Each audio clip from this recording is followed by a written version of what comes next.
There we are. Okay, so today we're going to continue our series on Daniel. We're going to finish up our Daniel chapters 11 to 12.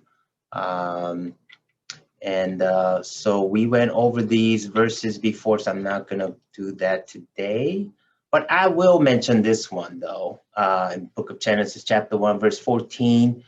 And God said, let there be lights in the firmament of the heaven to divide the day from the night, and let them be for signs, which in Hebrew means a signal or evidence, and for seasons, which in Hebrew is moedim or appointed time, solemn assembly or festival, and for days and years. So these lights in the skies, the sun and the moon and the stars, it's a signal to us to tell the appointed time, God's appointed time in relation to the feast of the Lord, the seven feasts. And it's going to tie into what I'm going to mention today. Everything's going to come together. So I mentioned this last time, the references. I'm going over this first because I never get to it at the end. So I'm giving credit to the people that I gathered the information from. And the one thing that I added since last time was the newspaper site Israel365news.com. The other ones I mentioned before, so I'm not going to go over those. Uh, um, but these are very good references to look at to learn more about what I'm sharing today. Um, so today we had this is the we I went over this before. It's a overview chart of Daniel, the entire book of Daniel. We're going to go over chapter 11 and 12. So we're at the tail end of it. We'll finish up. I began to share chapter 10, which is the beginning of Daniel's vision, but we'll finish that, and then at the end we're going to talk about the timing, the timeline that's in these prophecies. And what does that mean? And could it relate to current times? That's going to be up for debate. I'm not saying that it's going to be exactly those dates, but I will kind of lay out the sequence of events that is supposed to occur during the end time, and whether you agree with me on or not on the dates, that's up for debate. So it's not like I'm not saying that it is. Okay. So so we went over the Daniel's prayer. Uh, so third vision, we went over chapter 10. So chapter 11, here we are. This is where we left off last time. So instead of going over the verses, it's a pretty long chapter. So what I decided to do was not to go over verse by verse thing, but idea by idea. So instead of verse by verse, I'm going to give you like a diagram. So when you read it, it kind of makes more sense to you guys. So for example, so let's just proceed with this. So when you open up chapter 11, you'll see there are three kings of Persia. So by the way, it's always they always mention Persia for some reason, right? And I believe that's because in the end times, Persia, Iran is a key country also. And also the kings of Persia, there's a lot of correlation with the leaders of our world today with the past rulers of Persia. So I think that's the reason. But there were major three kings of Persia described. It doesn't say who they were, but looking back in history, we can tell that those probably were Cyrus, Darius, and Cyrus. And then a fourth king, it says, will rise up. And there's a fourth king that comes after them is Artaxerxes, um, which we went over last time on the 70th week timeline, that Artaxerxes' decree was the one that started the time clock of the 7 and 62-week prophecy of 483 years. So there's a debate as to when that decree went out, when the Babylonian captivity ended and they began to rebuild. In fact, all the kings, Cyrus, Darius, they all made an edict for the Israelites to come back, but it was stopped in the middle. And as I understood it, Artaxerxes is the one that they gave the final decree, and that correlates perfectly with the prophecy of Daniel of the 7 weeks and 62 weeks. So if you calculate that out, I won't do it again, but because we did that last time, it comes out to be exactly as what the prophecy says. The timing of it is somewhat up for debate. There's a among the scholars, some people think it's 444 BC, some people think it was 450 something, but regardless, the prophecy has been fulfilled already. So anyways, so then the fourth king, Artaxerxes, we think, attacks Greece, and then he was defeated, and a mighty king rises up, and I believe that was Alexander the Great. So what we're going over is what happened in the past kingdoms and how that leads to the current end times. And some of these past kingdoms, the pattern of how it happened also is a template or a type of what is about to occur in our world as well. So, but we know that Alexander the Great came up after that. And then, so there's a king of the south, a king of the north. There's a battle constantly in between. So remember, we had the great king of Nebuchadnezzar, the dream, the Babylonian Empire, Medo-Persian Empire that comes afterwards, and the Grecian Empire and the Roman Empire. All these dreams and animals and all these things represent all these kingdoms, and these are, their power becomes, their strength becomes less and less over a period of time, and so then at the end time, there's going to be kings of the south and north fighting against each other, and then the east army will come. So this is all kind of in preparation for all that. So the king of the south rises up after Alexander the Great, and one of the princes or commanders or whatever you want to call them under the king becomes stronger than the king himself, and it becomes has a great dominion, he says, and then the princess of the king of the south makes an agreement with king of the north, and it's betrayed. The princess is betrayed, and along with the king and the servants. And then her son defeats the king of the north. Okay, so there's all these scenarios that occur. It's almost like watching a drama, if you will. There's all these things that are occurring, and so when you read this chapter, it's very confusing because this happens, that happens. So I'm putting it into like a little diagram format so you guys can kind of have a picture of what's going on. And this, again, this is, you know, some people may link this to certain rulers, and we did that in the beginning here, but you could link it to this president or that ruler or that kingdom, that country. I am refraining from doing that as much as I can here.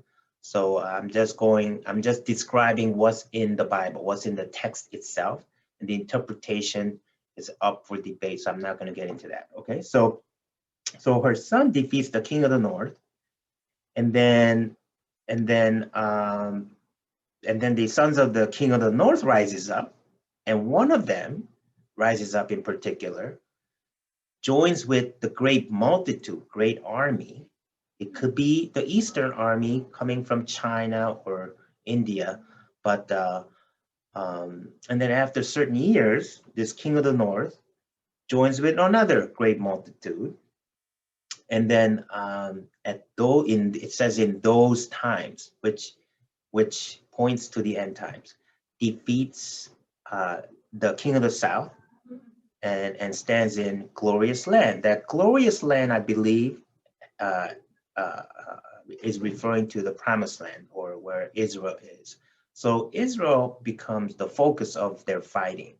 And so there's a back and forth. King of the south, king of the north, they kind of fight each other, go back and forth. And this is going to happen at the end times too. Okay. So king of the north, one of his prince betrays him. And then so I don't know if it's really the son of the ruler, or if it's one of the commanders, or what. I don't know if it's a coup d'etat situation, but the king of the north falls. And then in its place, this guy is named raiser of taxes. it's a raiser of taxes rises, but this raiser of taxes is destroyed in few days. So whoever this ruler is, it's all about raising taxes, and then he dies, or he gets destroyed without a fight. There's no battle. There's no anger. I don't know if it's a natural death of some kind, but he gets destroyed in few days. I take this not in literal few days, maybe, but I tend to think it's like a few days, meaning very short period of ruling, and whoever this is, and this could have happened in the remote past in one of the kingdoms, but I believe this is also applies to our current times. And of course, Biden currently is in power, and so he's about raising taxes. So I don't know if it's him, but that's kind of a speculation. But so then after this guy, whoever this guy is, rises up the Antichrist, which is described as the vile person. So this is describing current times right now. This vile person rises up, and he talks about peace and talks flatteries with few people, it says, and there's a league that is made with this person, and this Antichrist uses his devices for a time, okay, for a short time, okay. So he's using his devices. In the King James, it says devices. So this is why it's very important to use the King James, because other translations don't talk about devices. And this device, whatever this device is, it is used to defeat the other guys, okay, whoever's against him. And it says it's the king of the south. So king of the south, I believe, as I went over in the past, is talking about the Arab nations. The south of Israel are all these Arab nations, okay. The king of the north is so Israel and Jerusalem is the demarcation where the south and north occurs. So south of Israel are all these Arab nations, and the north of it are the European Unions, United Nations, and possibly Russia. Included in there is United States. But whoever this Antichrist will be, I have some idea who it is right now, but I'm not going to say it. Defeats the Arab nations, or king of the south, by forecasting this device, okay? So what is this device that the Bible is talking about? I have some ideas. I think it could be a cyber warfare. It could be not a conventional warfare, not by bombs or planes, but whatever this device is very powerful. It's powerful enough to defeat the other guys. And I think it's relating to cyber warfare, or possibly even the mark of the beast, using the mark of the beast system to control the economy and all that. So he's using some sort of a device to defeat other nations, to control the power of the world. Okay, and then after that they have a treaty, and they sit down at the same treaty, and they speak lies at this treaty. and it occurs at an appointed time. It says again at Moedim. So I'm thinking maybe there's a peace treaty that occurs in one of the feast days. So the Antichrist, of course, is Antichrist. So he's going to come against the holy covenant of God and Christians and Israel, and he defiles the sanctuary. This is one of the key things that will let us know that is the Antichrist. He defiles a sanctuary. Which is a sanctuary? So the sanctuary of God in Israel on the Temple Mount, and takes away the daily sacrifice. He stops the daily sacrifice that they're supposed to do on that Temple Mount, and place the abomination of desolation. So this abomination of desolation could be the throne of Antichrist, or even an image of the beast. That would be a hallmark of this. That happens in mid-tribulation, according to Book of Daniel and Revelation. So there's going to be, we're talking about tribulation. We're in tribulation now. So tribulation saints are going to resist and instruct many people to repent and come to God, but they're going to be killed. Many days, it says, many days. So that many days could be literal days, it could be months, it could be years. But we know that based on the prophecies, it's at least three and a half years. And this king, this Antichrist, exalts himself above every god as expected, and he speaks blasphemy. And interestingly, Book of Daniel tells us that he has no interest in women. I don't know if he's gay, or if he just doesn't have interest in women at that time, but it tells us that. So that, I thought that was very interesting. And so that's going to be like a hallmark of the Antichrist, if that guy is not interested in women. And so then the chapter ends with the description of the final battle, the Armageddon, which is that the king of the south will attack the king of the north, probably the Arab League, and then either the United Nations or Russia or European Union, and they retaliate. And it actually describes that they retaliate by air, land, and sea, invading many countries. So it's like a World War III breaking out here, including Israel. But the area where current modern day Jordan is spared for some reason. And I thought about this, why that is. And I think it's because that's the area where Moses was buried. And that's the area where he stayed. He couldn't go into the promised land. So I think it's tied to that. And will end up controlling the world economies, as I said. Especially, it described in specific Egypt, Libya, and Ethiopia, that Antichrist is going to especially control their economies at the end, for some reason. And then the east and the north will try to fight, but they'll be defeated. And then the Antichrist will set up his palace on Mount Zion, pretending to be God. But he will be defeated, of course, when Christ comes back, and then everybody abandons him. Okay, nobody try to help him because Jesus is here, and he came back with his army, and he's defeated ultimately, and Christ sets up his millennial kingdom. So that's kind of the summary of chapter 11. I know that's kind of a lot, but when you read it, it's very confusing. But if you have this frame of mind, and so there's a constant battle between king of the south, king of the north.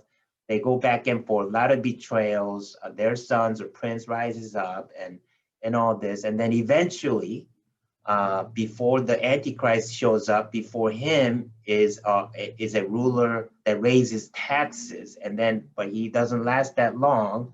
And then the Antichrist comes who might be gay, and then he sets up his throne and defiles the sanctuary and all this stuff, and then Jesus comes back. So that's kind of where what chapter 11 is about.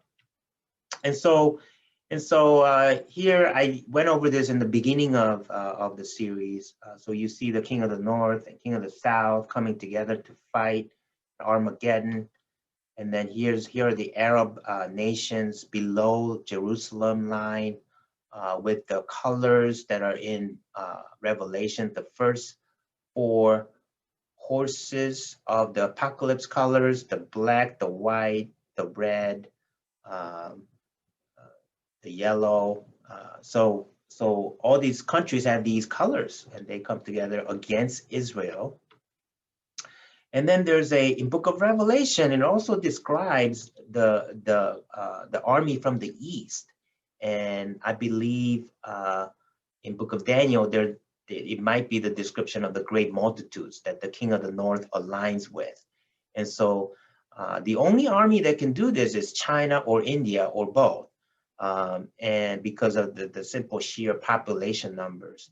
And they come over and join this World War III, and the river Euphrates actually dries up at that time, and then they can cross over and join the fight before Christ defeats all of them. So then we come to Daniel chapter 12, okay? So let's go, I selected a few key verses here, and we'll go over those here. Let me see. So verse 1, chapter 12. And at that time, meaning the end time, shall Michael, the archangel, stand up, the great prince which standeth for the children of thy people, and there shall be a time of trouble, such as never was since there was a nation, even to that same time. And at that time, thy people shall be delivered, everyone that shall be found written in the book. Verse 2, and many of them that sleep in the dust of the earth shall awake, some to everlasting life, and some to shame and everlasting contempt. So I thought these verses go very well with 1 Thessalonians chapter 4:16. It's exact description of it, actually. For the Lord himself shall descend from heaven with a shout, with the voice of the archangel, which is Michael, and with the trump of God. And the dead in Christ shall rise first. And then it describes further the resurrection event. So they correlate perfectly with Daniel. In verse 4, it says, but thou, O Daniel, shut up the words and seal the book, even to the time of the end. Many shall run to and fro, and knowledge shall be increased.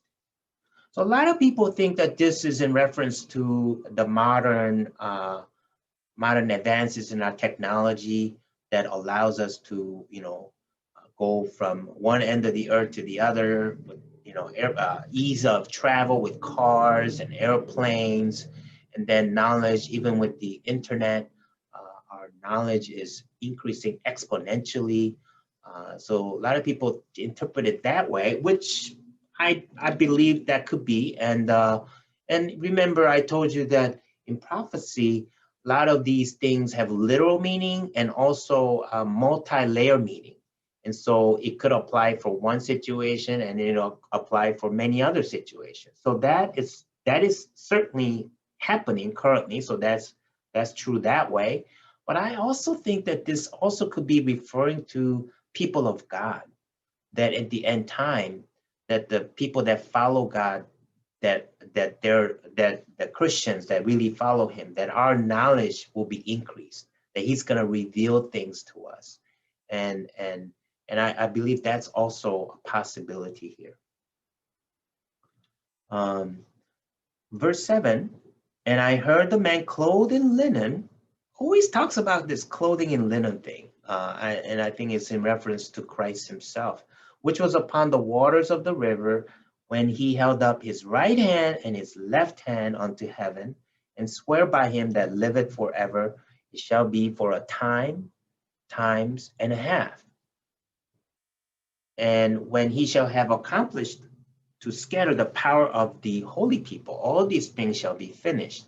So So this mighty angel, which is also described in Revelation chapter 10, um, puts up his right hand and left hand.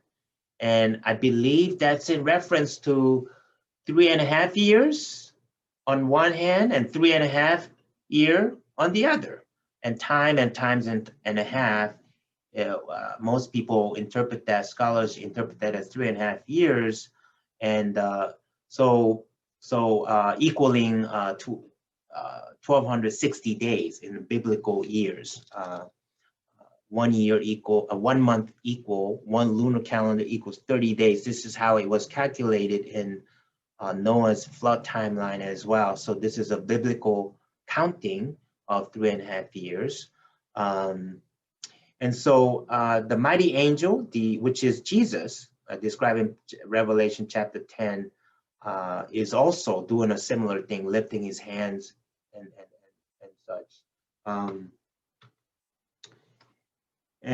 So Book of Revelation and Daniel, Book of Daniel, they are in, when you first read Book of Daniel, it looks like it's completely different story, but it's not. It's actually, when you cross-reference everything, look at what it represents and all that, it's almost exact duplicate of what Book of Revelation is saying. And he said, verse 9, go thy way, Daniel, for the words are closed up and sealed till the time of the end. So it's been sealed up, but it is a time of the end. So at the end time, it's supposed to be revealed. It's supposed to be opened up and unsealed at the end time. And so this is, I believe, why a lot of God's people are beginning to understand this more and more. Many shall be purified and made white and tried, but the wicked shall do wickedly, and none of the wicked shall understand, but the wise shall understand. Again, the wise, the followers of God, we can understand what's going on here.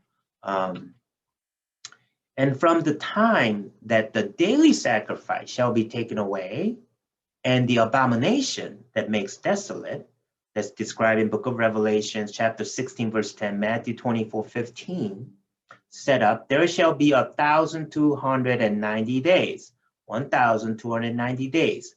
So this time period of when the daily sacrifice, when the Antichrist stops the daily sacrifice, to the point where there's an abomination of desolation on the Temple Mount, it'll be exactly 1,290 days. And we're going to put all of this together at the end, okay? And the next verse says, blessed is he that waiteth, and cometh to the 1,305 and 30 days, or 1,335 days. So whoever waits this 1,335 days, you're going to be blessed, but go thou thy way, meaning Daniel, till the end be, for thou shalt rest and stand in thy lot at the end of the days. So God is telling Daniel, you're going to wait 1,335 days, and you're going to wait until the end. You are going to be blessed. You are going to rest, and you're going to stand in thy lot, meaning that he's going to inherit his inheritance, and he's going to be blessed. And even says it right there, blessed is he that waiteth, right? So at the end of 1,335 days, there's going to be a tremendous blessing. So the question becomes, from which point? At what point do you start counting 1,335 days? So we're going to get into that right now, okay? So this is just a review of what we went over so far. So we had this Nebuchadnezzar's dream in Book of Daniel, chapter 2, and we have this statue dream, which represents the different empires. And at the end, the key thing here is not the statue, but the stone that was cut without hands, meaning it was from God. It destroys this statue, which represents the rock, the Yeshua, the Messiah, taking over the world, and Mount of Olives coming down to set up this millennial kingdom. And so that in following visions of Daniel in chapter 7, chapter 8, and 9 through 12 here, it has many different beasts, right? And these different beasts, which we went over before, represents these different time periods of these different empires. And they also correlate to the current time, because the revived Roman Empire, represented in the 10 toes of iron and clay by Nebuchadnezzar, is represented at the end time. And so we are here, we are right here. So this kind of summarizes the entire book in pictorial format. But I'm going to go over the timeline.